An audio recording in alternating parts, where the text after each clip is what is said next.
আসসালামু আলাইকুম রহমতুল্লাহি ওবরকাতুহু। সম্মানিত দর্শক, আগস্ট মাসের ৫ তারিখকে আমরা ৩৬শে জুলাই বলে অভিহিত করছি গত ২ বছর হলো। এটি বাংলাদেশের একটি অনন্য আবিষ্কার। আগস্ট মাস সম্রাট অগাস্টাস সিজারের নাম অনুসারে হয়েছে এবং তিনি প্রথম এই যে ইংরেজি মাস যেটাকে সেই সিজারিয়ান ক্যালেন্ডার বলা হয়। জুলিয়াস সিজারের যে গণনা পদ্ধতি সেই অনুযায়ী তিনি ইংরেজির এই ১২ মাস এর যে নাম, এই নামগুলো তার জমানাতে প্রতিষ্ঠিত হয়। তো এর মধ্যে তার নাম অনুসারে একটি মাসের নাম হয়, সেটা হলো আগস্ট মাস। আর জুলাই মাসটা হলো তার নানা জুলিয়াস সিজারের নাম অনুসারে হয়। তো জুলাই এবং আগস্ট পাশাপাশি। জুলিয়াস সিজারের নাতি যেমন অগাস্টাস সিজার, এবং তিনি রোমান সাম্রাজ্যের ইতিহাসে প্রথম ডিক্টেটর এবং প্রথম সম্রাট, রাজতন্ত্রের প্রতিভূ। তো সেই জুলাই এবং আগস্টকে সারা দুনিয়া যেটা পারেনি, একত্র করতে পারেনি, নানাকে নাতিকে একত্র করতে পারেনি, কিন্তু আমরা সেই জুলাই এবং আগস্টকে একত্র করে ফেলেছি। আগস্ট মাসের ৫ তারিখে আমরা ৩৬ জুলাই বানিয়ে ফেলেছি। এই যে বিস্ময়কর আবিষ্কার, এই বিস্ময়কর আবিষ্কার কেবলমাত্র বাংলাদেশেই সম্ভব। আর এই ধরনের বুদ্ধি শুদ্ধি একমাত্র বাংলাদেশের মানুষের মন থেকে আসে। আমরা একমাত্র জাতি, আমরা পাতা দিয়ে বাঁশি বাজিয়ে মানুষকে অবাক করে তুলি, মোহনবাসী বানাই, পাতার বাঁশি। আমরা একমাত্র জাতি। আমাদের যে পুরুষের শক্তিমত্তা, সেই শক্তিমত্তা প্রদর্শনের জন্য আমরা যেভাবে মালকোচা দিয়ে আমরা কাপড় পরি বা একটা গামছা দিয়ে লজ্জাস্থান ঢেকে তারপরে কাজ করি, মা বোনেরা সামনে দিয়ে যায়, এবং এটা নিয়ে আমাদের কোনো বোধ নেই।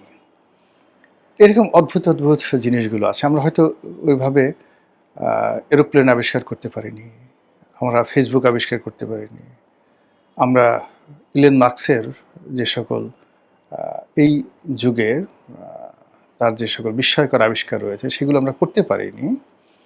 So what? কিন্তু আমাদের তো নিজস্ব সংস্কৃতিতে অনেক কিছু আবিষ্কার করার আছে। আমরা নিজেরা নিজেদের জন্য গান বানিয়েছি। এমন দেশটি কোথাও খুঁজে পাবে না কো তুমি, সকল দেশের সেরা সে যে আমার জন্মভূমি। তো এই যে সকল দেশের সেরা বা সকল দেশের রানী সে যে আমার জন্মভূমি, এটা আমাদের একটা বাঙালির আত্মতৃপ্তি। তো সেই ৩৬শে জুলাই আর কদিন পরে আসছে, আগস্ট মাসের ৫ তারিখে। যদি আপনি ক্যালেন্ডারের পাতা উল্টান, বেশি না, বছর ২ আগে, অর্থাৎ ২০২৪ সনের আগস্ট মাসের ৫ তারিখ যদি ধরেন, আমরা ছিলাম পৃথিবীর সবচেয়ে হ্যাপিয়েস্ট একটা নেশন। ৫ তারিখ দুপুরের পর যখন প্রচারিত হলো শেখ হাসিনা চলে গেছেন, মানুষ উদার হয়ে গেল, সবাই যে যার ঘর থেকে বেরোলো। রাত্রি, সারাটা রাত এই ঢাকা শহর, এই সারা বাংলাদেশ, আমার কাছে মনে হচ্ছে গত ১০০ বছরের মধ্যে সবচেয়ে নিরাপদ একটি দেশে পরিণত হলো। ওই রাতে কোথাও চুরি হয়নি, ওই রাতে মনের আনন্দে কোথাও ডাকাতি হয়নি, ওই রাতে কারো মনে কোনো কামনা বাসনা, পাপের যে লিপ্সা, এটা বের হয় নাই। সবাই একটা বিজয়ের আনন্দে উদার হয়ে পড়েছিল। ৬ তারিখ থেকে, আগস্টের ৬ তারিখ থেকে ধীরে ধীরে অনেক পরিস্থিতি ঘটতে থাকে, কিন্তু শেখ হাসিনা চলে যাওয়ার যে আনন্দ, সেই আনন্দ উদযাপন করার জন্য মানুষ পাগল হয়ে গিয়েছিল। কিন্তু ২০২৫ সনের আগস্ট মাসের ৫ তারিখে এসে আমাদের সেই আনন্দ 1%ও ছিল না।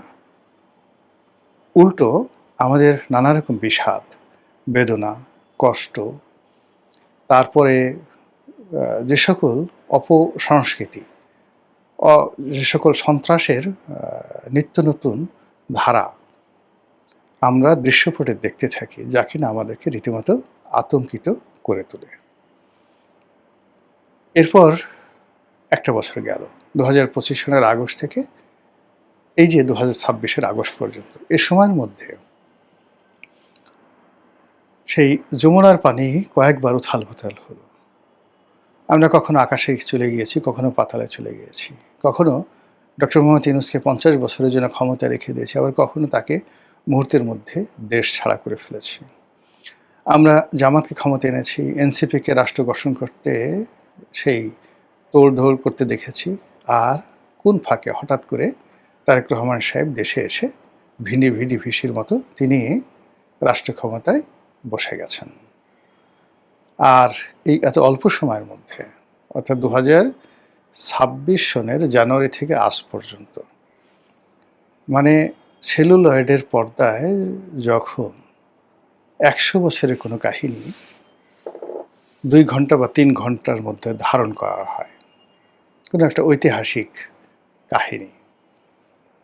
আপনি যদি টেন কমান্ড্যান্ট দেখেন, সিনেমাটা হযরত মুসা আলাইহিস সালামকে নিয়ে, কিংবা আপনি যদি দ্য মেসেঞ্জার ছবিটা দেখেন, মুহাম্মদ রাসূলুল্লাহ সাল্লাল্লাহু আলাইহি ওয়াসাল্লামের সেই নাতি, বা যাকে বলা হয় তার নিজেকে নিয়ে যে সিনেমা, দুটো সিনেমা হয়েছে, সেই সিনেমাগুলো দেখেন, দেখবেন যে ইতিহাসগুলো কত ধারাবাহিকভাবে এমনভাবে সংযুক্ত করা হয়েছে। আপনারা যদি গ্ল্যাডিয়েটরটা দেখেন, সেখানে সম্রাট মার্কাস অর্লিয়াস, সেই মার্কাস অর্লিয়াস, তার কুপুত্র, তার সেনাপতি এবং তাদের কাহিনী নিয়ে এত চমৎকার অসাধারণ ইতিহাসের যে শ্বাসরুদ্ধকর ঘটনাগুলো মাত্র ২.৫ ঘন্টা বা ২ ঘন্টার মধ্যে সেখানে গ্রন্থিত করা হয়েছে। আপনার ঘোরের মধ্যে থাকবেন প্রতিটা মুহূর্তে। আপনার চোখের সামনে দিয়ে সময় চলে যাবে, চোখের সামনে দিয়ে সময় চলে যাবে। তো সেই দিক থেকে আমাদের যদি জানুয়ারি ২০২৬ থেকে আজকের দিন পর্যন্ত ধরেন, দেখবেন যে ঘটনাগুলো ঘটছে, মানে আমরা প্রতিদিন আশ্চর্য হচ্ছি আজকে এই ঘটনাগুলো কি ঘটছে, এবং আমরা যা কিছু আশঙ্কা করছি, যা ভয় পাচ্ছি, মানে কোনো কিছুর সঙ্গে আমরা আসলে মিলাতে পারছি না। আর এটাই হয়ে গেছে আমাদের জন্য একটি ভয়ঙ্কর, যাকে বলে উপাখ্যান। আপনি যখন আপনার থলের মধ্যে রেখে গেলেন ১০০ টাকা, এসে দেখলেন ১০০ টাকা নেই, ১ টাকাও নেই। আবার দেখলেন থলের মধ্যে রেখে গেছেন ১০০ টাকা, এসে দেখলেন যে ১,০০,০০০ টাকা হয়ে গেছে। এরকম যখন হয় তখন মানে চারিদিকে আপনার লোকজন, আপনি লজ্জায় কথা বলতে পারছেন না, মাথা চাপড়াতে পারছেন, আনন্দ প্রকাশ করতে পারছেন। এরকম দুটো ঘটনা। থলের মধ্যে একটা টাকা নেই, আর থলের মধ্যে যা রেখে গেছেন তার সেই টাকা ভর্তি। আশেপাশের সব লোক, মেহমান, ঘরে যারা আপনার প্রিয়জন, তারা সবাই আসছে। আপনি যেরকম আচরণ করবেন, লজ্জাকে লুকানোর চেষ্টা করবেন, ভয়কে লুকানোর চেষ্টা করবেন, ঠিক এখন বর্তমান পরিবেশ পরিস্থিতিতে আমাদের অবস্থা তাই হয়েছে। বাতাসে বহু কথা ভেসে বেড়ায়, বহু জিনিস এই বাতাসে যে গন্ধ ছড়ায়, বহু শব্দ বাংলাদেশের প্রান্ত থেকে প্রান্ত, অস্বাভাবিক কতগুলো শব্দ, অস্বাভাবিক কতগুলো ঘটনা প্রতিনিয়ত ঘটে যাচ্ছে। কিন্তু এগুলো নিয়ে টু শব্দ, রাস শব্দ করা আমাদের পক্ষে সম্ভব হচ্ছে না। এর কারণ হলো আমরা একটা চলচ্চিত্রের, সিনেমার একটা ঘোরের মধ্যে আছি। আগে যেটা বললাম সেটা হলো যে ২০২৪ সনের আগস্ট মাসের ৫ তারিখে, যেটিকে ৩৬ জুলাই বলা হচ্ছে, সেদিনের আনন্দ তার 1% তার ১ বছর পরে ছিল না, কোনো আনন্দই ছিল না।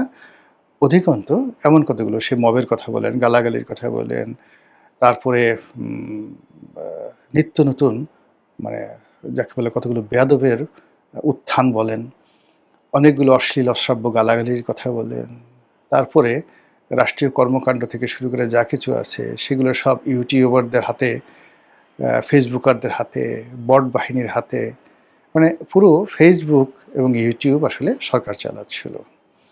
সেখান থেকে যখন একটি নির্বাচন হলো, যা কিছু হলো, আমরা এত দ্রুত হয়ে গেল যে আমরা আসলে আমাদের যে এক্সপেকটেশন এবং স্বপ্নের যে জায়গাগুলো, সেগুলো আমরা একত্র করতে পারলাম না। এরই মধ্যে সরকারের প্রায় ৬টি মাস চলে গেল, আবার নতুন করে আগস্ট মাসের ৫ তারিখ আসছে।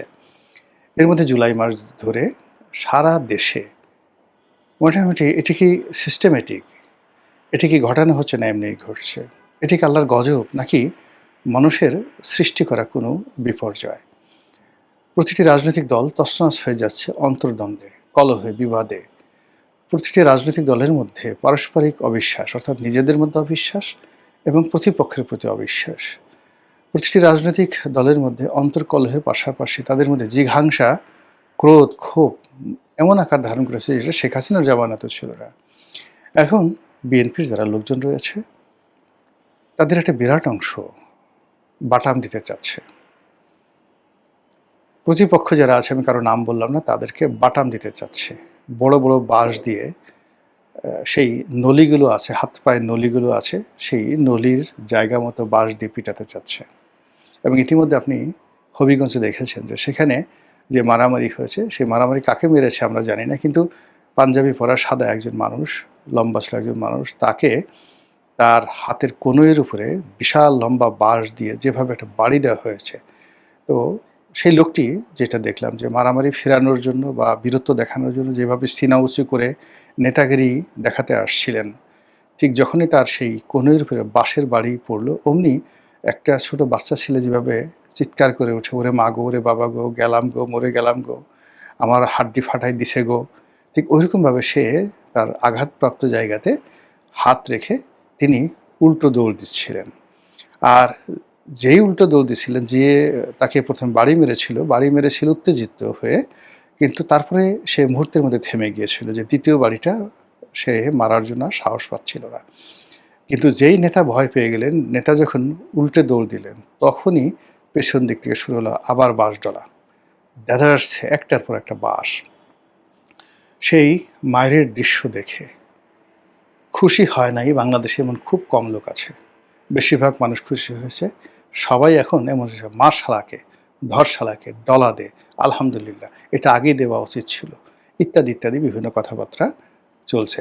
এই যে মানুষের মধ্যে, মানে এক পক্ষ বাঁশডলা দিতে চাচ্ছে, বাঁশ দিয়ে পিটাতে চাচ্ছে, আর এক পক্ষ দৌড়াতে চাচ্ছে, ভয় পাচ্ছে। আর এটা দেখে পাবলিক মানে বলার চেষ্টা করছে, আরও মারো, আরও মারো, পিটাও, খুব মজা লাগছে। আমরা ওই যে প্রাচীন যে গ্ল্যাডিয়েটরের সিনেমা দেখে এখন বলি কি বীভৎস, হ্যাঁ, মানে বাঘের সামনে একজনকে ফেলে দেওয়া হচ্ছে, পরস্পর মারামারি করে একজন আর একজনকে মেরে ফেলছে। আর এটা দেখে সেই রোমান সাম্রাজ্যের যারা নাগরিক তারা আনন্দ পাচ্ছে। প্রায় ১ লাখ লোক স্টেডিয়ামে বসে এই খেলা দেখে আনন্দ পাচ্ছে। এটা কি ধরনের অসভ্যতা নেই? তো এই কথাগুলো আমরা যারা বলতাম, এখন আমরা সেই যুগে প্রবেশ করেছি। এখন আমাদের এই সমস্ত দৃশ্য দেখতে ভালো লাগে এবং আমরাও বলছি ওইভাবে বাটাম মারো, জোরে জোরে বাটাম মারো।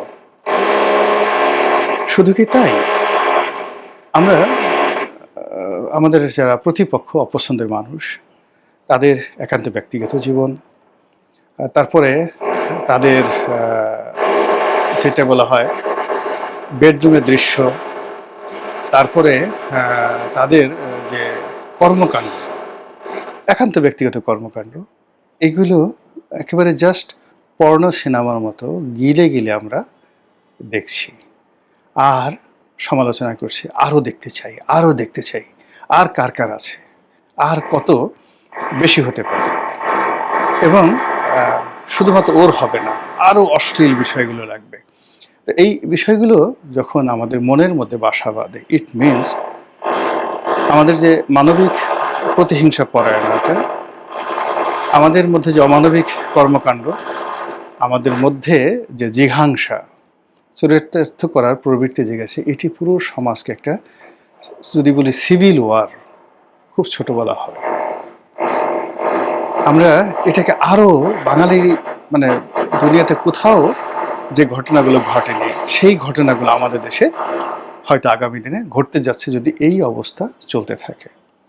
এবং দিন যত এই যে 6 আগস্টের দিকে এগুচ্ছে, বা আমরা এই 6 আগস্ট মানে 5ই আগস্টের দিকে এগোচ্ছে, কিংবা 36শে জুলাইয়ের দিকে এগোচ্ছি, ততই দেশ, জাতি, কাল আমরা নতুনভাবে এক বিরোধের মধ্যে জড়ানোর চেষ্টায় নিজেদেরকে নিবেদন করেছি। এমনকি এটার যে পরিণতি কতটা ভয়ানক হবে, জঘন্য হবে, সেই বিষয়ে চিন্তা করার শক্তি কিন্তু আমরা হারিয়ে ফেলেছি।